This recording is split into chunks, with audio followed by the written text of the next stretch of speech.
Final Fantasy X is a masterpiece, version 2. So before I get into this, I'll just say, when I think about like the happiest times of my life, I think of when I was a kid and I was playing like Battlefront or Lego Star Wars. Just gaming. Anyways, let's get into this. Okay, before we get into the piece that I wrote about FF10, I didn't proofread this, by the way. Before I attended Fanime, I wrote this piece that we'll get into. Which, by the way, the first cosplayers I noticed, and first people that I talked to, were two amazing Tidus and Yuna cosplayers who just absolutely just made my con experience. I was so freaking hyped. I was just, oh my god, man, that photo is just legendary. The cosplayers with the goat who wrote an 18-page video essay. Now it'll be 24 because we're extending this out. Hopefully get to 100 folks. So, I could have walked away from Fanime right then and there just with that photo, and I'd just be the happiest person alive because, much like my respect for mangaka, I appreciate cosplayers who really bring the stories to life in the form of their art. I mean, that takes a lot of preparation. So, I will say my relationship to the game FF10 is just beyond me at this point. It just feels sublime, like some kind of divine awakening that was just lying dormant in my nervous system for years, man. And it just somehow activated randomly. I say this because much like the game's own commentary on like the division of dream versus reality, my own coming across of FF10 and interest in the game feels much like a dream. If you look at my channel history, the doc that I wrote, and just my own yapping videos, and if you ask even my homies, they'll tell you that when it comes to things like this, I typically have a spot on memory. Like Berserk, I researched. Hunter x Hunter, I was recommended by Trunks. Naruto, I first started watching on Cartoon Network. It's kind of easy to really have a memory of when you first got introduced to something. The thing that just gets me with FF10 though is I genuinely cannot recollect or pinpoint the exact date, time, or event that brought this game to my awareness. There's no memory of it. The only thing that I can recall is that I became aware of it and I was mesmerized by like the beautiful graphics. And the intro scene caught my attention immediately. It might have been the intro scene. I don't know though. The memory is a blur. And it just made me feel something intense and unexplainable. I believe I first stumbled across this game when I was finishing my senior year, and it just was on my mind for an entire year. I've never had this feeling with anything normally, and the oddness of it continues to surprise me. I may not be on the game as often as you'd think for my favorite. I'll talk more about that down below, but that's because it's extremely grindy in the current stage that I'm in, the post-game, and FF13 is offering me a much more chill experience. I love grind games, absolutely adore them. They're my bread and butter since day one. You think of like Rotmid, you think of Valorant Rank, you think of Showdown, grindy. Just my signature. But it's likely that I'll just do a stream where we defeat Penance. I'd ideally like to just get maybe one break damage limit weapon more and maybe ribbon. Maybe I don't know yet, right? I can't predict the future, guys. Maybe I do a stream where we just Zanmato Penance, because it is quite the grind for ribbon and break damage limit, and the Celestials is a pain in the ass, man. I'll do that one day. I just know I will. Or will I? I don't know. There's just so much joy I have for this video game, and there's just nothing like it. And as I write this, I can recall when I'd head to Demon Slayer, the movie, by myself, or Revenge of the Sith 20th anniversary, which I went to twice, by the way. And I just look forward to coming home to play FF10. And, you can call me lonely, call me a shut-in, question me for staying in my hometown and not traveling, but you can never question my passion. I do what I love in life, and I don't care. Let me get a sip from my mug.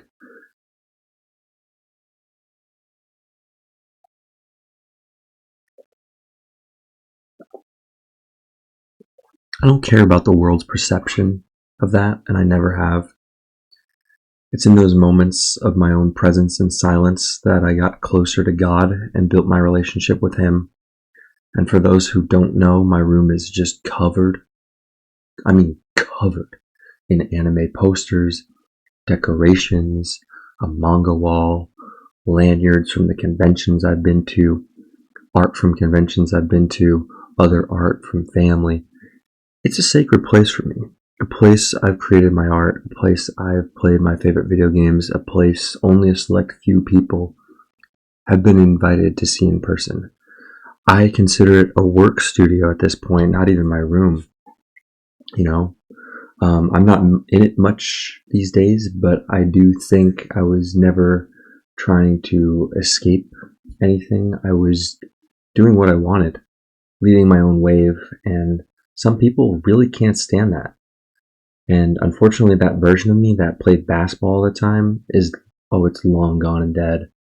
I'll only play with friends that I know. I've surpassed that by insane levels. I'll never be reduced to just an athlete. Hate me for it. But when you create meaningful art, your paradigm shifts. I've taken things to a whole new level, and I'll continue to just produce magnum opus level works. If people love or hate it, I don't give a fuck. My greatest joy in this world comes from creating.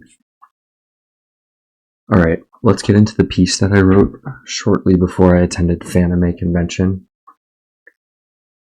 On October 16th, 2025, my life changed forever. I made the best decision I've ever made. I purchased Final Fantasy X on Steam. I don't even remember how I found out about Final Fantasy X. I've always had an interest in starting FF7 because I like playing Cloud and SSBU. Final Fantasy X, a game, no, a work of art, a story, an experience, a journey has changed my life forever. FF10 has cemented my love for the Final Fantasy franchise and left a positive impact on myself and so many others. I loved the game so much that shortly after beating it, I made an hour and 20-minute long 18-page video essay about how much I appreciate it. That is the longest video essay I've ever written, as I normally just write for 4 to 5 pages, which leads to about 10 to 15 minutes. I've always loved stories a lot, but something about Final Fantasy X was different. I was aware of Final Fantasy X for a year prior to playing, and oddly, I knew I was going to end up playing it. It just seemed like the game matched who I am as a person. The story writing is deep, the characters are complex and have so much nuance through their different upbringing, psychology, and perspectives. The settings are beautiful, the combat system is flawless, and there's so much detail and intention in the game. It is my favorite video game of all time and will always be. I doubt that will change anytime soon. I may have 3,000 hours in Valorant and not Final Fantasy X, but Final Fantasy X taught me it is not the time spent that matters, it is the impact that a game has left on your soul, the lessons it has taught you, and the personal resonance that matters. So that's what I wrote. Now let's oh, no, there's still 2 more lines. I just had some spaces, so let's get into it.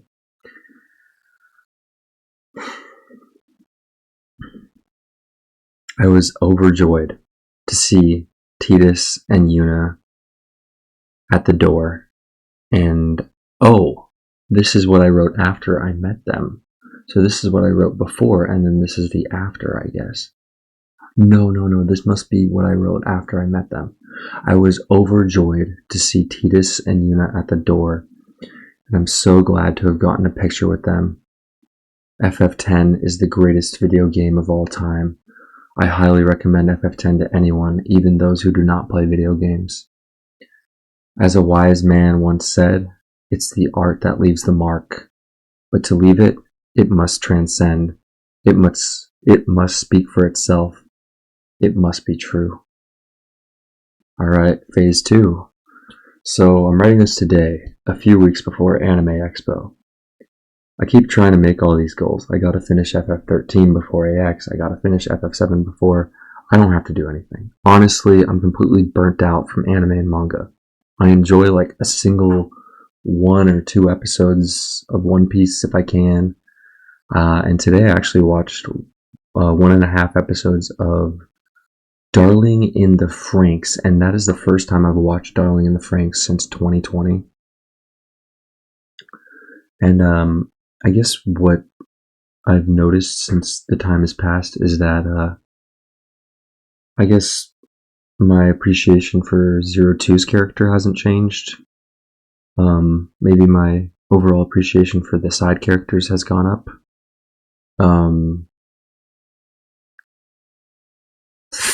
Random Darling in the Franxx discussion mid Final Fantasy talk, but where was I? I guess really what the thing that stuck out to me was the lyrics of the opening were something special, something I've never noticed. It talked about destiny, and the ending really. I just, it's kind of unfortunate that I dropped this anime because I could see myself completing it today. It felt kind of like when I picked it back up and started watching it, kind of felt like I was watching Devil Man. What's the one with Dante called? Devil May Cry. Yeah, because like obviously I'm not like, this isn't something I'm 10 out of 10 for, but it's nonetheless it's a work of art. It's a story. I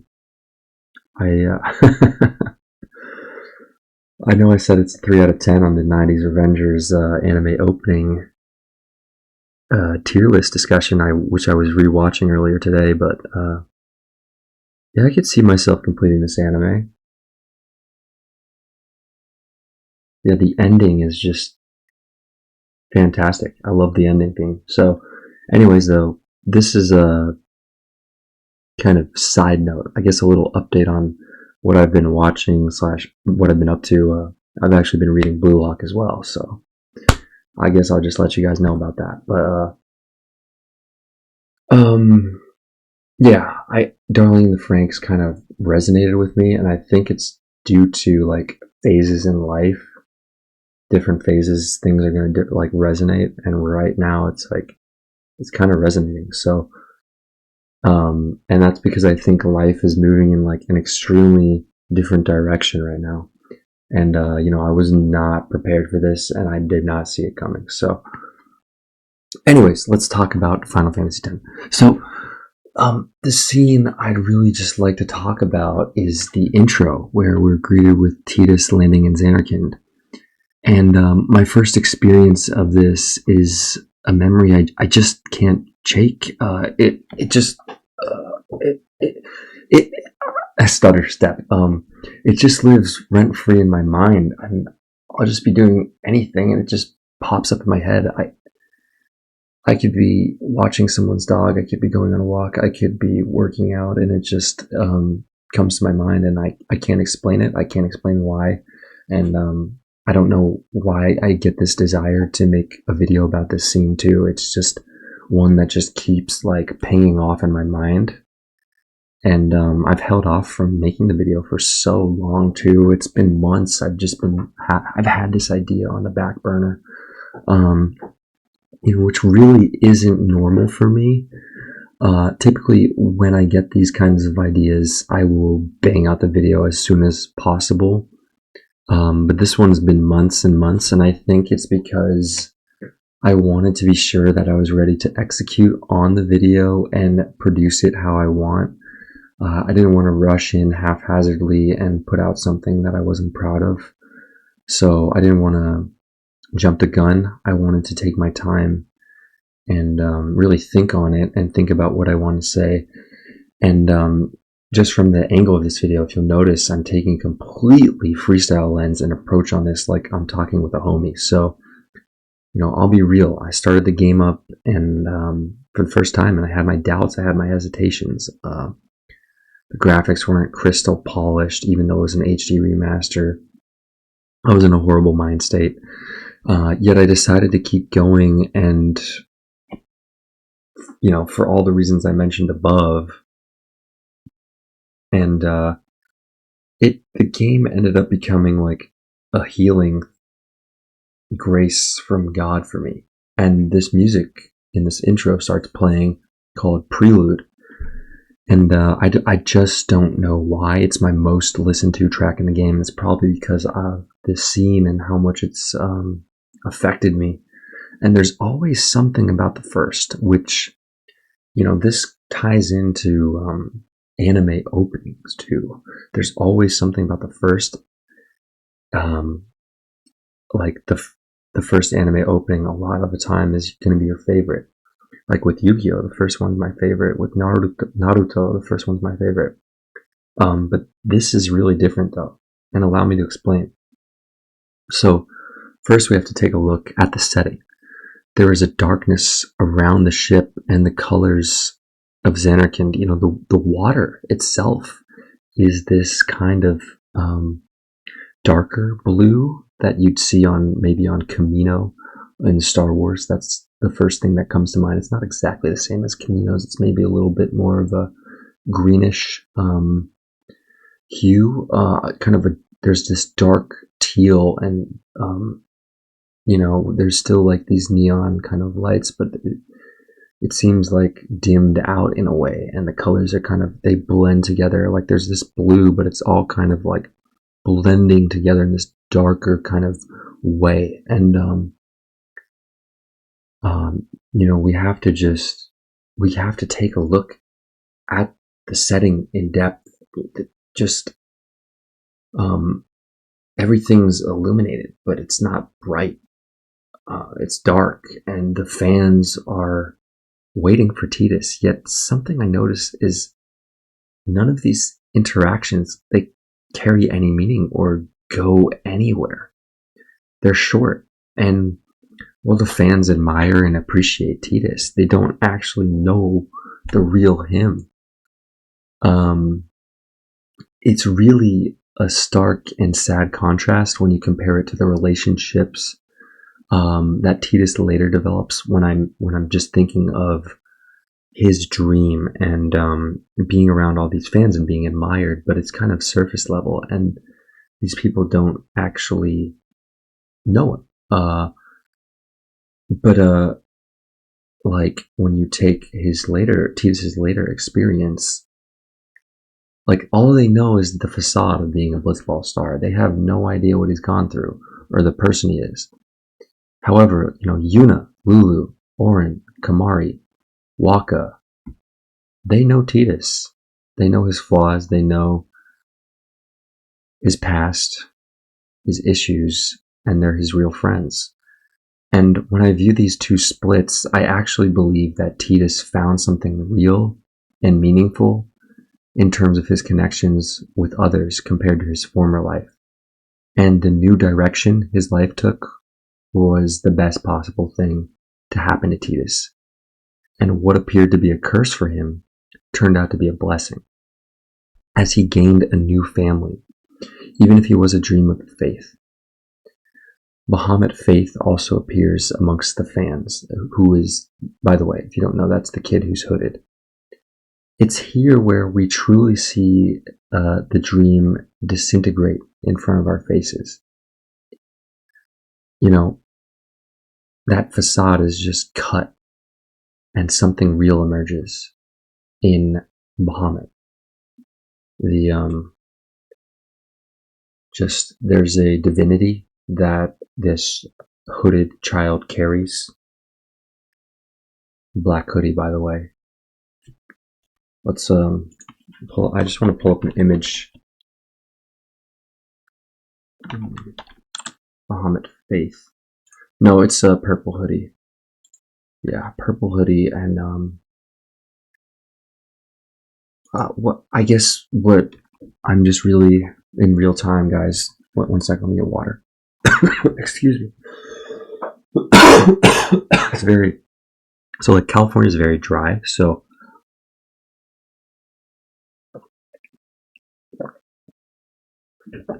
dust actually accumulates quite a bit in my room, especially near like my computer and my shelf. So that's part of the big reason why I'll like be coughing randomly in videos.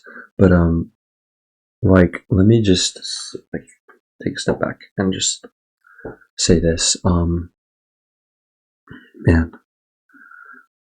I think that the hood represents kind of like the truth that people aren't willing to accept when they go below the surface and go deeper and explore different avenues. It could also represent kind of the shielded reality that is the truth that people would rather lie about and not accept. It's a start. Oh God, I think I lost my footing here, guys. Give me a second. um,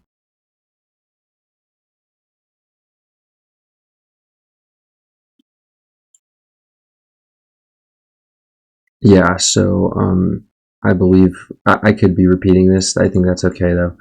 So Bahamut Faith appears amongst the fans, and that is just so meaningful right there.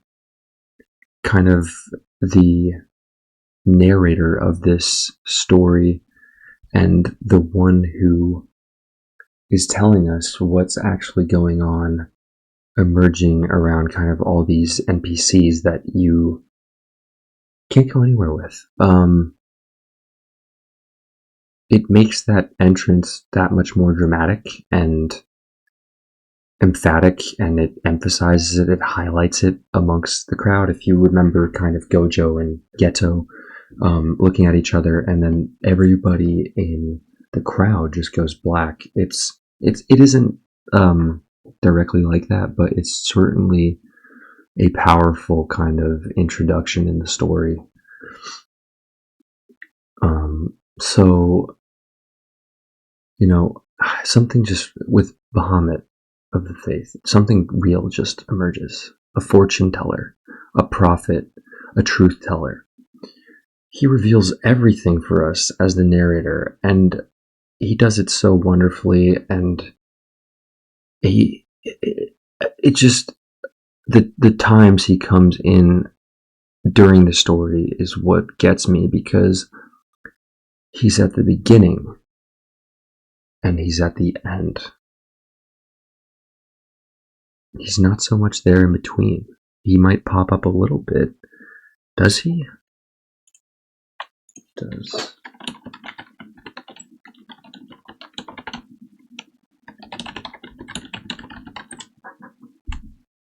He does.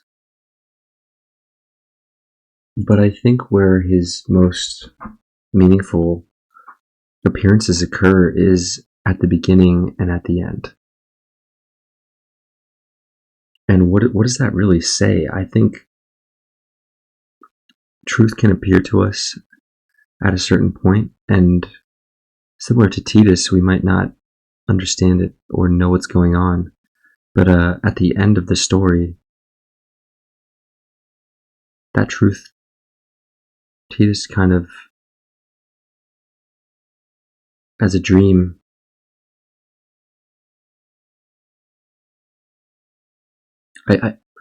I'm struggling to even string this together. It's so complex philosophically. Just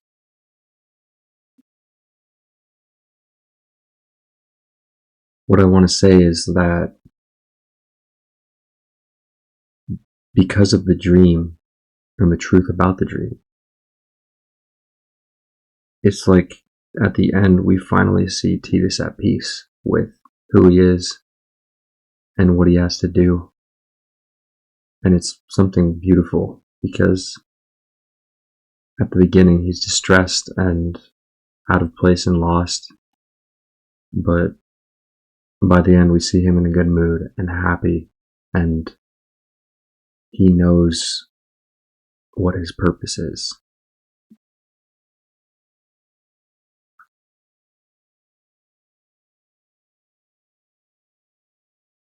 And Bahamut being the narrator who just sees reality for what it is and its entirety. He told us about, dream Xanarkand and Titus being a dream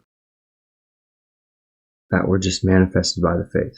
And when I was writing this, by the way, I got a chill. And I'm so lucky to write about this amazing story. And I love it. And it's when I do, it's just effortless and it's fun. And I got sidetracked and just started thinking of things on the fly and coming up with new ideas. And I won't ever stop loving Final Fantasy X. It will be my favorite story until I'm dead and gone. Thank you for watching.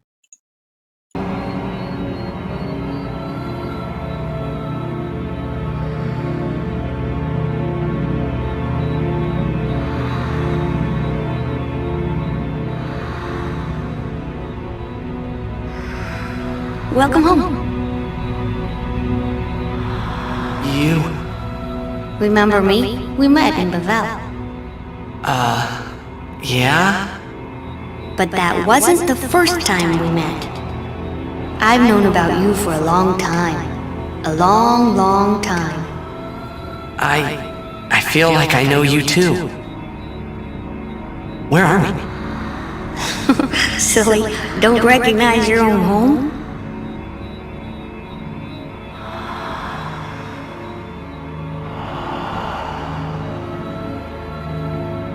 What's gotten into you? Hey! Wake up! Wake up!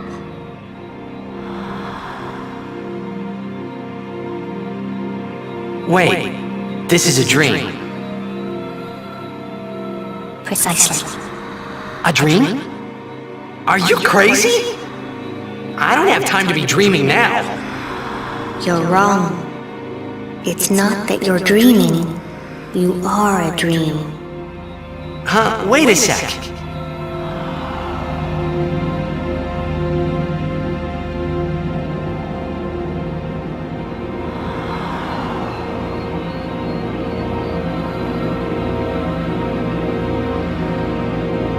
Long ago, there was a war. Yeah, with Machina, right? Yes, a war between Xanarkand and Bavel. Bavel's Machina assured their victory from the start. Spira had never seen such power. The summoners of Xanarkand didn't stand a chance. Xanarkand was doomed to oblivion. That's why we tried to save it, if only in a memory. What did you do? The remaining summoners and the townspeople that survived the war, they all became faith for the summoning. The summoning? You mean sin? No, I mean this place. A Xanarkand that never sleeps. Oh, what? The dreams of the faith summoned the memories of the city. They summoned all the buildings, all the people who lived there. The people? What? They're all dreams? Me? Too?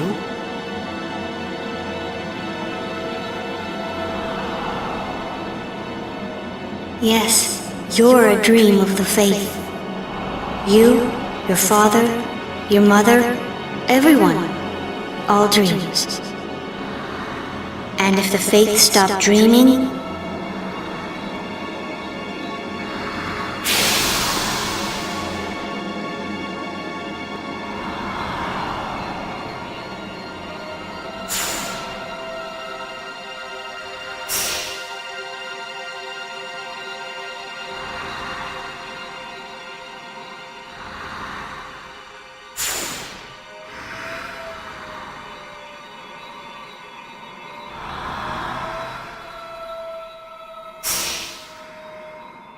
No! So what if I'm a dream? I like being here. we've been dreaming so long. We're tired. Would you and your father, would you let us rest? Both you and your father have been touched by sin. Sin, the one around whom all Spira, the spiral, revolves. What are you saying?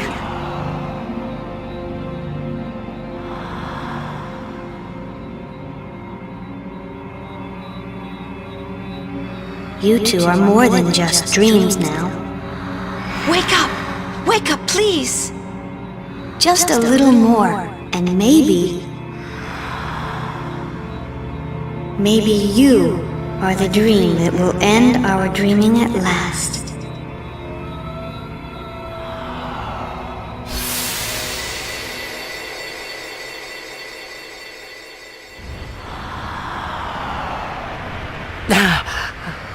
Are you all right? Oh, phew. Hey!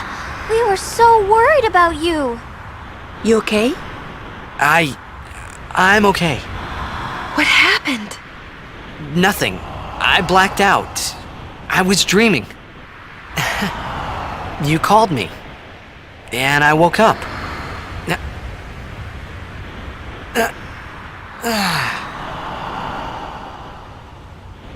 Nothing like a good nap.